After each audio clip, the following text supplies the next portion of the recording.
Hi, I'm Mitchell. Sorry, I just want to make sure I'm starting from the right spot. I thought I was going to get you with that, and you're just not even going to pay attention. Okay. I said, hi, I'm Mitchell. Hi, I'm Mitchell. And you're Caitlin. You are literally just ruining this in every way that you can. Okay, sorry. One more time. No, it's fine. I don't even want to play anymore. Hi, I'm Caitlin. And I'm Mitchell. And this is The Wedding Journey. And this is episode 3. We're going to be talking about burnout. Burnout. Ugh. Have you ever been burned out? It sounded like the beginning of an infomercial. Have you ever been burned out? Have you ever felt wronged? Have you ever just felt like you didn't want to do it anymore? Every day. Yes, to all of the questions. Yes, to every question. Okay, yeah, we have faced some burnout. Yeah, we definitely have. It was basically, I and you can tell me if I'm wrong, but it was all attributed to the fact that we did not really know how to grow. No, our first year we were so scared that we just like grabbed at every job opportunity we possibly could. We did. And the scaredness just came from like a place of, I think, wasn't it, there was like this statistic that I told you one time. Mm-hmm. No, I actually remember that. I think we were sitting in my parents' hot tub. Shout out to Jody and Shelly for having a hot tub. Yep. We owe a lot of where we are to your guys' support. And the conversations in that hot tub. Yeah, all the time. The post-wedding consultations. The wedding breakdowns. Anyway, yeah, we were sitting in the hot tub and we were kind of just chilling. We're taking a small break from work. And Caitlin says, I just saw this on Instagram and it said that most small businesses, photographers fail within the first 5 years. And that's kind of all it said. And we both were like, well, we don't want that to happen to us. Yeah. And I think we both thought that meant you weren't getting enough business. Yep. You weren't getting enough clients, you weren't making enough money. And I think that's the way a lot of people assume that businesses will fail. Yep. What do you think? Yeah, 100%. I think if you are a starting business and you go from zero clients, then obviously, like when you start your business, you're going to be worried that nobody's going to want what you have to offer. Yeah, because you're like, well, I don't really see that many people do it. Maybe I can't do it. Or I see a lot of people do it, but not everybody seems to be successful. So I'm going to go ahead and not believe in myself or not try. And we tried and we had no option but to try and really give it our everything. And we were both afraid that failure meant no business, no money. Yep. Can never go out on our own and live the life we want to live, doing what we wanted to do. Yep, doing this on our own. Yeah. Yep. And I feel like it wasn't until the end of our first real year. Like we shot 4 weddings our first year and 50 weddings our second year because of that mentality. And it wasn't until the end of that second year that we like took a look at what we were doing, I think, and we were just like, whoa, you can fail because you do too much too. Yeah. Because we had gotten to the point where I think even our first year in business during the fall, I wasn't doing as much because I was still drawing portraits at the time. Yeah. But you had taken how many how many shoots during October, our first year? Oh, our first like real full-time year, I was only not out of the house like 4 days of the entire month shooting. It was like 40 shoots in 30 days with a percentage of them being weddings. Like we were shooting weddings obviously, but in addition to those weddings, I had engagement sessions and I had a lot of fall family sessions. It was a lot of family sessions. Yeah. Because everyone wants their pictures in October. October is the busiest season. It's so for crazy. A general photographer. Yep. And if you go into it a little bit behind on your editing anyway, and you're also trying to book for the next year because you're terrified that you're going to fail, and then you have 40 sessions in 30 days, that is just like the most perfect recipe to get super, super burnt out. And so remind me, how much were you editing during that month when Every you did those single 40 day. shoots? Okay, so a lot of what our businesses look like, not just that October, but that October kind of started this kind of unhealthy trend. But I would wake up and message the people I needed to message, and then I would start editing. And editing lasted from the moment I woke up until the moment I went to sleep, which was typically we woke up around like 9 or 10 in the morning. Yeah, we kind of just let ourselves wake up. Yep. And then I would start, and I didn't even have a desk at the time. Like, no, we were sitting on our mattress on the floor. Yep. Editing in our bed every day. So I would wake up, I would start editing, and we would maybe sometimes like break for lunch for like a snack, Yeah, we usually would take like 30 minutes to an hour for meals. Yeah, but I think at the time, lunches we were eating lunch in bed, and then dinner was our sit down meal. Yeah. So Even then, sometimes we're eating upstairs. Yeah, a lot of times we were still eating while we worked. But if we took a break, it was for dinner around like 9 or 10 Yeah. in the evening. And then we would work after dinner until we couldn't keep our eyes open anymore. And tell me if you think differently about this than I do. But I think that when we tell people, or when we told people we worked all day, they like didn't get it. No, because they think, well, I worked all day too, and then I came home and I watched TV for 6 hours and then went to bed. Yeah. It's like, no, when I went to bed at midnight after I was done drawing for the day, you were still up editing. And that is, I think, how a lot of like the first year of our business went. We would edit every second of every day. And Well, it wasn't just our first year. It was our first like almost 2? 3 years, but basically 2 years, our first 2 years. Busy season's its own monster, but for the most part, I think we go into wedding season fine, and then somehow by October have found ourselves working all day every day. Yep, all day, every day. Which is fine to a point if you can prepare best for busy season, but our first couple years, we really allowed ourselves to just absolutely burn to a crisp. Yeah, because we like we said, we were taking everything. Yep. And so an opening in the calendar was an opening where we could shoot or you could shoot. Yeah. But then we didn't think about the editing on the back end. Yeah. And that's not something that you usually think of, especially going into it. I think going from what we call normal people jobs, which is when you work for someone else for 8 or 9 hours and then you go home. But when you go from a normal person job where you're leaving the house 5 days a week to go to work, that's what a normal job looked like to us. So our understanding of what a job should be is a job where we're leaving the house 5 days a week. And that does not begin to account for the editing time or the emailing or like travel with all of that too. So we just, when there was an opening in the calendar, especially in October, I booked it. And because if you're traveling like 30, 40 minutes and then you have the shoot and like that's easily 3 hours, and then you're preparing for the shoot for like maybe 30 minutes and then you're offloading and then preparing sneak peeks after the shoot, like that's easily like just over half a day of work. And then not to count like waiting mode before you leave, so that easily could just turn into a whole day for just one shoot. And we, for the most part, when we did start to feel the burnout begin, we started to neglect ourselves personally, I think.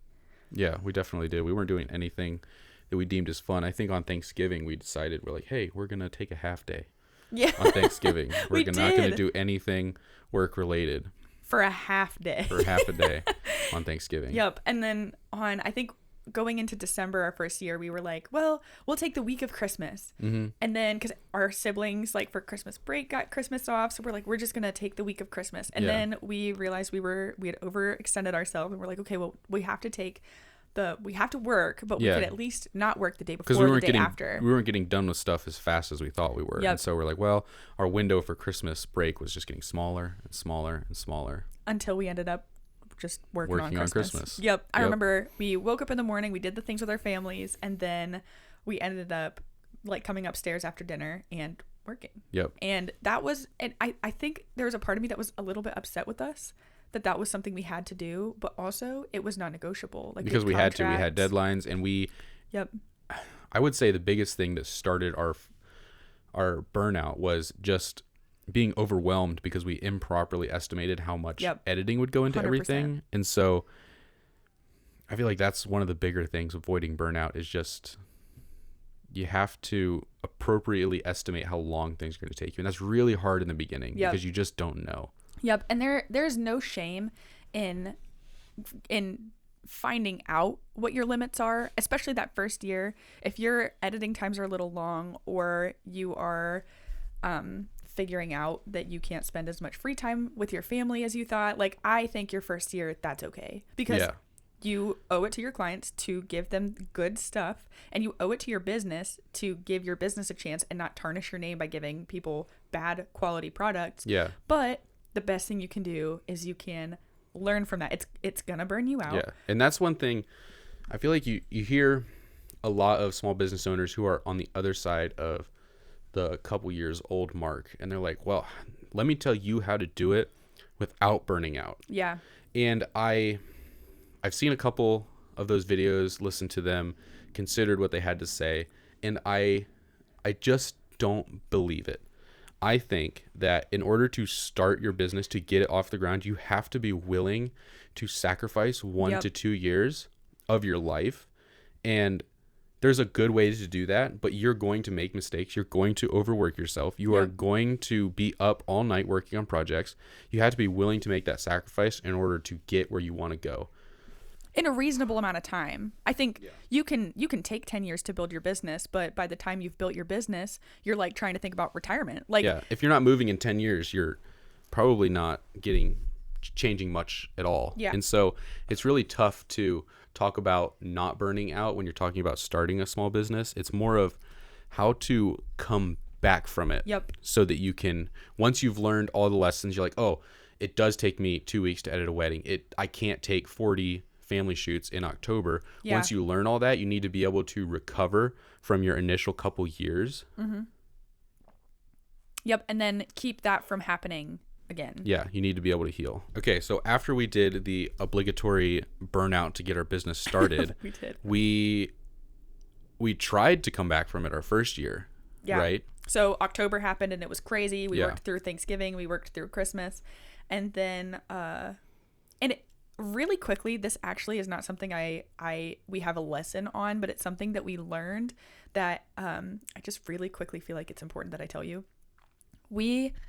I don't know if you remember, but like the first couple years we were in business, like we worked on our birthdays. And there was a part of us that was like, well, we have to. And there was always a part of me, and this is me as a person, but like I always felt a little bit resentful when I worked on my birthday, because I would give my birthday away a little reluctantly, because I'm like, okay, well, this is like my birthday, or this is Mitchell's birthday. I'd give it away reluctantly, like, okay, but I have to do this for somebody.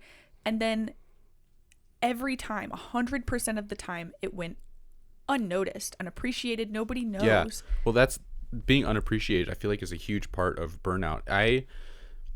As the person who kind of does shoots alongside you and doesn't necessarily do shoots by myself, I haven't experienced a whole lot of that, but seeing it happen to you, like, there's something when you're starting out, you're like, oh, I can work the day after Thanksgiving, or I can work the morning of Thanksgiving. I can go do a shoot on those special days, and it's fine, and I'll get paid, and they'll be appreciative. And then you realize that they don't care as much, and then you're left there just like, they feel like, it almost feels like it wasn't a special time frame shoot, or like you didn't pull them a favor. They're just like, oh, thanks. And then you're mad.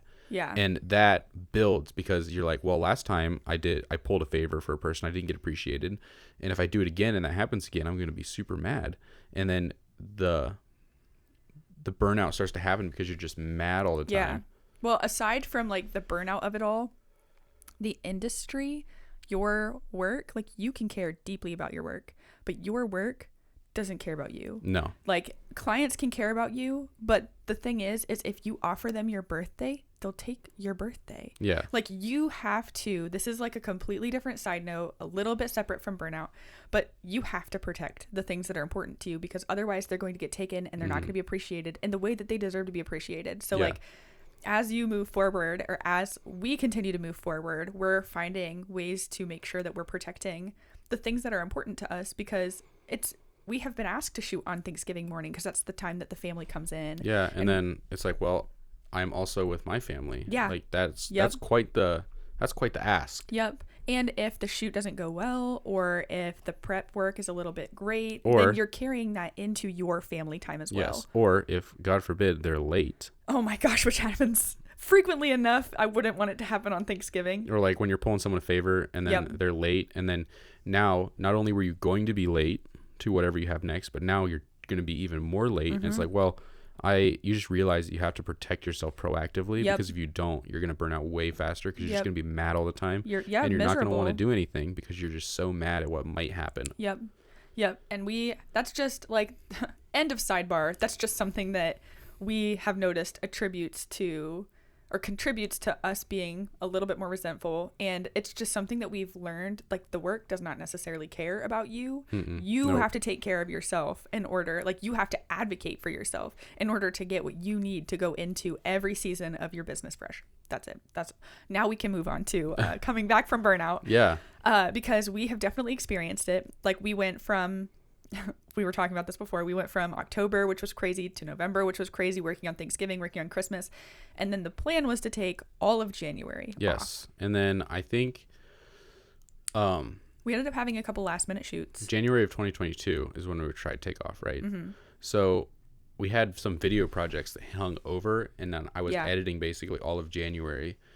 And then the very beginning of February, we had a wedding. And Yeah. then from there, it just started.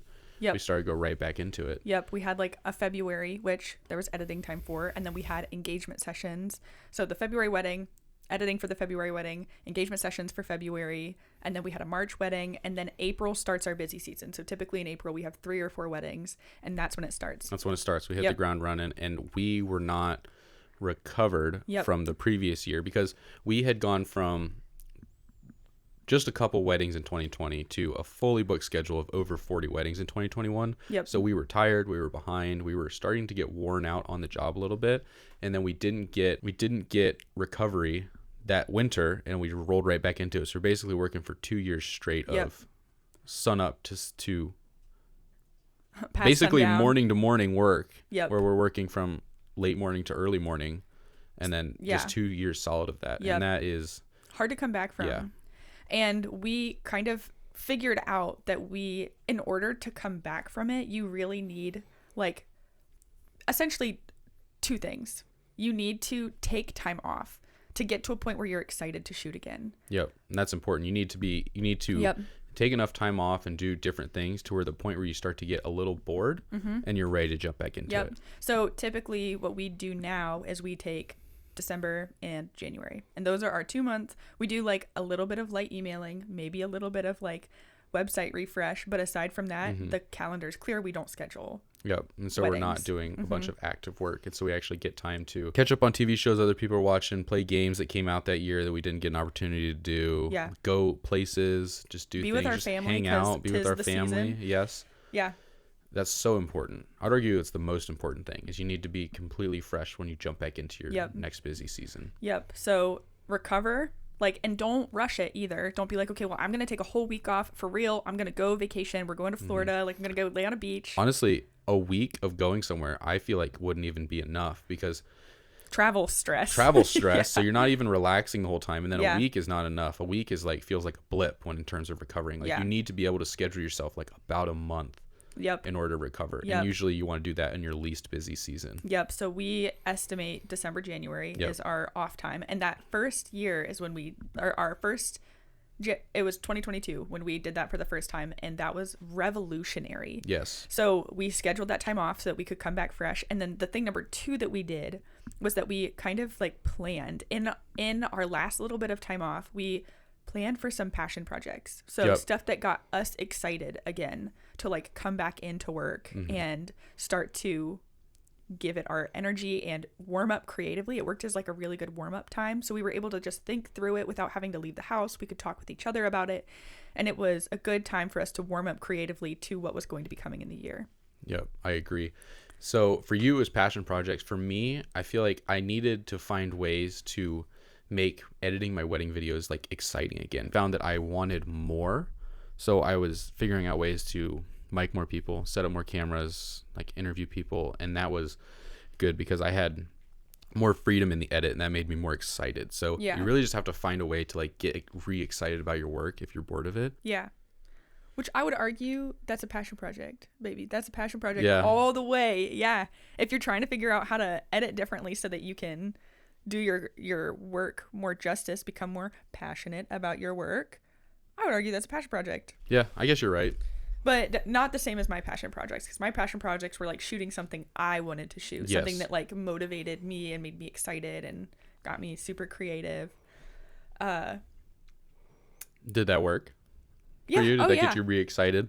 Yeah, we actually, there have been a couple instances where we've like organized shoots for ourselves that have been purely, I guess mostly for me for photo, but it's been like stuff that I want, and it has typically been wedding focused. You can have it align with your specialty, but I just wanted like bridal time that I'm not able to get with people on a wedding day. that I can experiment with a little bit more, because wedding days a lot of times are timelines. It's not like they're super tight, but they're tight enough. I don't feel like I have the time to really, really experiment. Yeah. Because you're always kind of rushing. You need to get things done. Yep, just do good things with what comes to me, and not stand there thinking creatively for minutes before I go in and start accomplishing photos. Yeah. But it's the times when we've done passion projects, I think, have typically been bridal, wedding, couple inspired, that have been time for me to really just be creative. And I think that's where I've thrived. That's where I've learned kind of for the year. It set the tone for me almost, where I can look at what I did, or take the time off and see what other people are posting, see what is inspiring to me, and maybe start thinking about how I want to apply that to my work this year, and then apply it with a passion project, just like a shoot or 2 shoots that I'm like super excited about, that I want to experiment with, and then allowing that to be my creative warm up for the year. So how would you advise someone to keep burnout from happening again? Well, I think that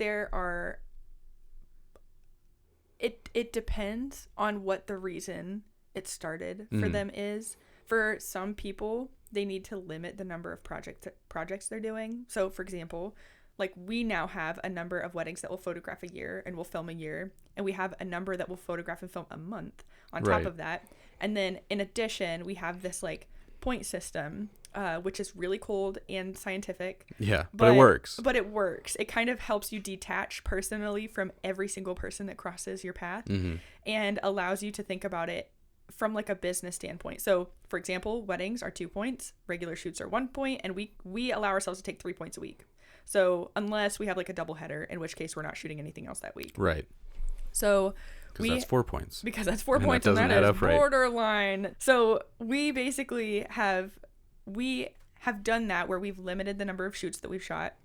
And then we also have known that there are going to be seasons that are harder for us, and we just prepare for them.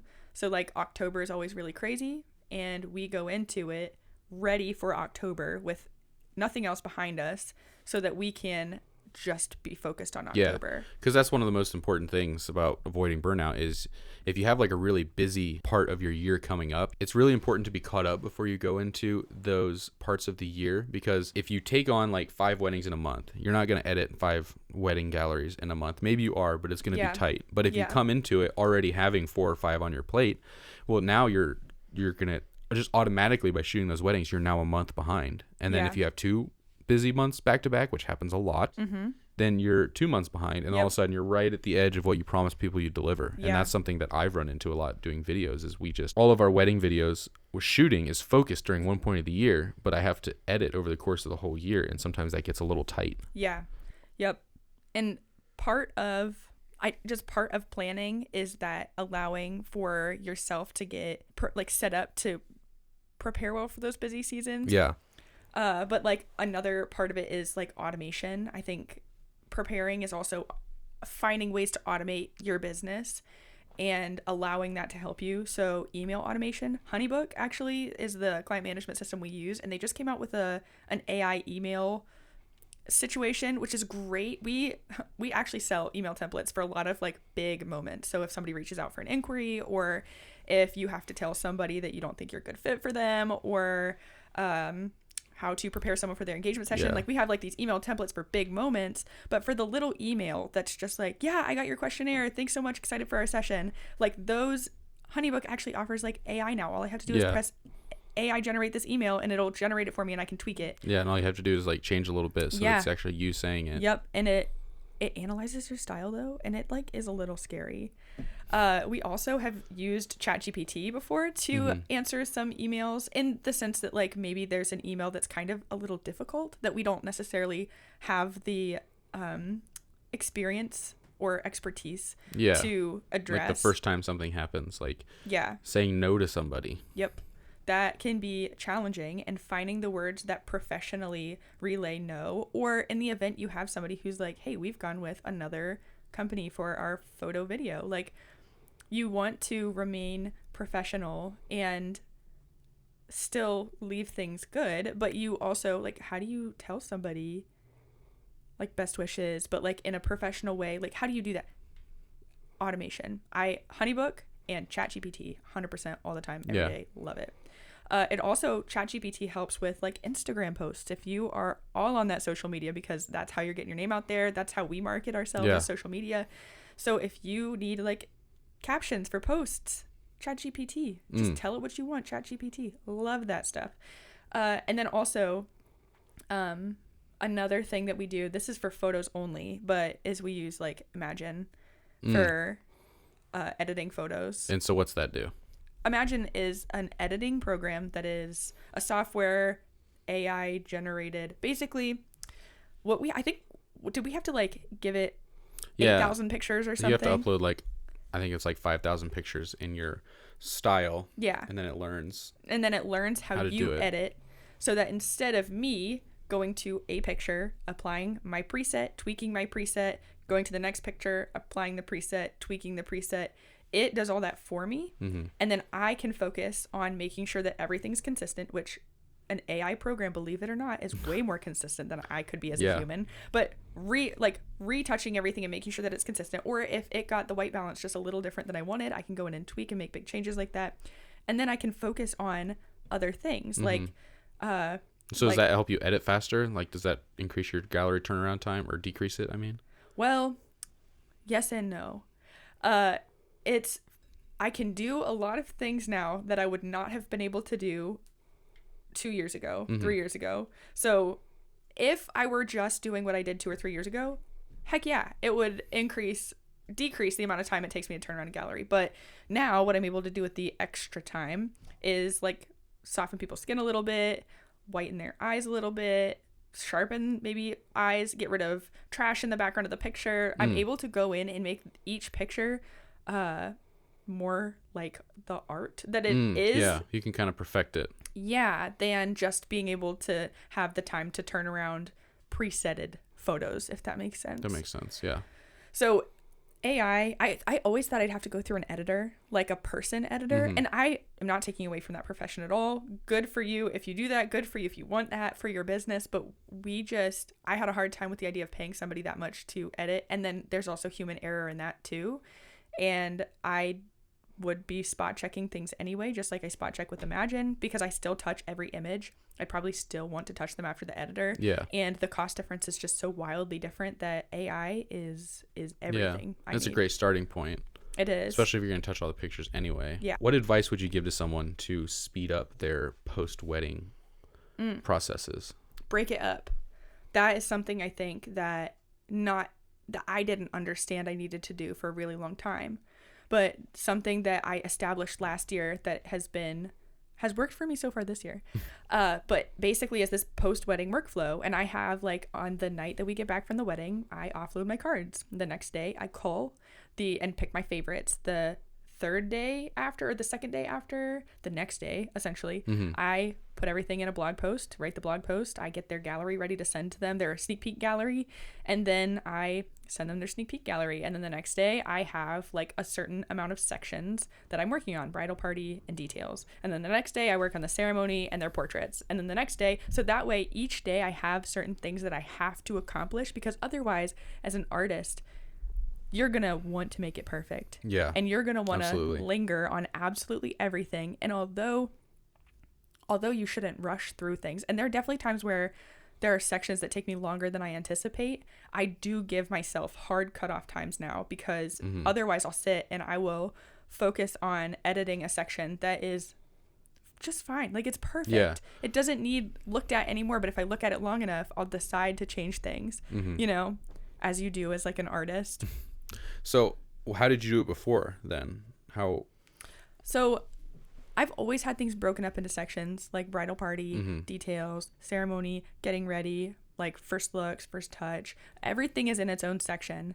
And I've always just kind of like had time. So basically I have like the delivery time for when they should get their pictures back. And I just kind of edit what I can, when I think about it. And now I have like each day after the wedding, I have like days that I am touching their gallery. Whereas before it was just kind of like when I could get to my computer, because we didn't have like good days that we were home to be able to like edit, or in office to be able to edit, because I was like always shooting. And then you kind of just lose track of time that way too. And you're like, oh, the wedding was actually 2 months ago and I need to deliver the gallery now. Oops, I lost track of time. Yeah, it can be crazy. So just like having an established schedule of like what you are going to be doing and when, to help you keep editing on track, is huge. And we do the same thing with video now too. Yeah. So Mitchell has certain days that he is accomplishing certain things, like the music selection. Yeah, we kind of, basically the main thing for video is we're trying to avoid a stare at a blank page situation, because creativity doesn't come from nothing. It is like built on something. So you have to just like get something together that you can then decide is good or bad, and then once you have something there, you can kind of like get ideas and move things around. But you have to start. And that was a big problem I had for a long time, is I would look for music for like 3 days, then it would take me another 2 days to even figure out how I wanted to start it. But I learned that, well, if I'm having trouble, I'll ask you to come help me pick out music, or tell me what is good to start the video, and then that kind of helps just get things moving, and then that makes the editing go a lot faster. Yeah, like videography is one of those things where you can get, I think, stuck in creative ruts. And to have somebody, we're like really fortunate we have each other that we can bounce creative ideas off of. But even if you don't, I think you could totally just like go to another project and move on, or go watch some other people's films to get inspired. Like, definitely do your own thing, don't copy people's work, but allow yourself to be inspired by other people's work, because then you're going to be able to make something for your couple that's inspired and not just like forced. Yeah, if that makes sense. But I definitely think that preparing for the hard times and then having like a workflow that is going to help you keep you on track and keep you accountable is huge when you're just like anticipating a rough season. Because the main thing is like to be organized with your time and to make sure you have things laid out and when you're going to get it done. Because if you just kind of work on things as you get time or remember to do them, you're going to get way behind and completely overwhelmed. And there are times when emailing, like I'll have like sections of the year where emailing is just like atrocious. Like I will, last year, the year before, I have like 8 hours a day of emailing sometimes, because all at once it seems like it comes in. Like people have questions, or I'm setting up consultations or things like that. And when you edit, or when you email for 8 hours, and you're trying to maintain a good work-life balance, that leaves you 0 hours to be editing. So we have like buffer days in our post-wedding workflow to allow for some extra time in the event we have a day like that where we just can't manage to finish what we needed to finish. So there are buffer times in there, but going into it with a plan, anticipating some amount of lag or something like that to happen is huge when you're preparing for a busy season. And that all will help you keep from burning out again, because if you can just manage your workflow, then you're finding that you're not burning out. Yeah, because that's a really frustrating spot to be, is because you chose to do this because you love it, and then to be in a position where you hate it and you want to do something else is really almost depressing, because it's like, well, this was my dream and now I want to do something else. But it's not necessarily because you hate it. You just need to give yourself some time, some breathing room, and like sit down and figure out exactly how you're going to get done what you need to get done. And if you have taken time away from it, and if there's a person out there that's taken time away from it and they're entering back into it still just like bitter and resentful, that person probably should find something else to do. Like there are plenty of other, isn't for you. Or whatever you're doing, maybe that's not for you. There is definitely a point, I think, where some vendors have come into it and burnt themselves out, and then they get really cold, and then a wedding day isn't a wedding day that's precious anymore. A wedding day is a negative experience that is hard for them to give energy to. So just, that's not fair to the couple. It's not fair to the couple at all. It's not fair to the people around them. So if there is a person out there that has tried to come back from burnout and they just can't do it, there are plenty of other areas of photography and videography that you can go do. Business branding, I've heard that's real good right now. Like don't torture yourself. You don't have to. There are so many areas. Just because you've been the wedding photographer or the wedding videographer for a decade or 15 years, and you have been pushing through because you feel like you have to, you don't. Like you don't have to. There's other things you can do. It's not fair to you. It's not fair to your couples. Like very long story short, we just had a consultation actually with somebody whose their their brother got married, and we were videography for this wedding, and the photographer has just decided that they are not doing weddings anymore because they don't like them. And this specific photographer, this was like their last wedding. The wedding that we shot video for was their last wedding that they were taking or on their calendar, even though they still advertise that they shoot weddings. Yeah. But it was unofficially their last wedding. And the whole time, Mitch, we were appalled at like the work that we were seeing done. Like, is there anything that you remember about? She would, I don't know. She seemed frantic the whole time and not in control, and then was like kind of came off as like a little mean. Very mean. She just was like, and she did one thing which I personally don't like. I know that it's fun to rag on the groom on his wedding day, but as someone who was a groom, like, you can, just because you tolerate it doesn't mean you like it. Yep. And on your wedding day, you shouldn't have to put up with people making snide jokes, especially someone who, even if you might know them kind of, you don't really know them. Like, you don't want your photographer making jokes about you. Like, I think we were in the bridal suite and we were trying to ask the bride what she liked about the groom, just for like good candid just good video. audio, candid video. And the photographer screams from across the room, "What don't you like about, or what do you hate about him?" And then they started talking about the way he smacks his lips when he eats. I was like, that is not the kind of energy you want on your wedding day. Yep. That was the biggest thing for me. Yep. And then this photographer also just like interrupted every first look to make it about herself. She constantly stood with like her camera down, was not busy, and it just like rubbed us the wrong way because we had a photographer who did a very similar thing at our wedding. And like her second photographer was a friend who was there for like just the ceremony and didn't know how to use her camera. Nope. It was, the whole experience was like generally appalling. But we just had a consultation with the groom's sister, and she was like, you guys were amazing. And basically she told us about how this photographer, it was like her last wedding, and they could tell, like, she was like, I could tell she didn't want to be there. I could tell that she was treating us poorly. And like, she was willing to pay us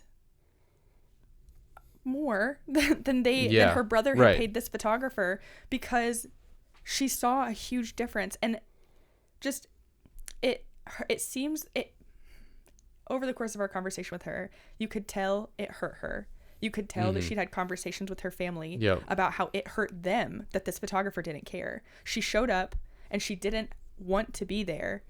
And this is a soapbox that we can get on because we were hurt by our photographer too. But it just, if you don't want to be there, if you're like, I don't think I want to shoot weddings anymore, like, it's too much work, and then you get there and you're miserable and you treat people like you're miserable and you rag on the groom and you make it about yourself, like, you just don't have a passion for it anymore, go do something else. Do something else. Yeah, because the burnout will never leave you. You're just going to continue to be miserable if you genuinely don't like what you're doing and you force yourself to keep doing it.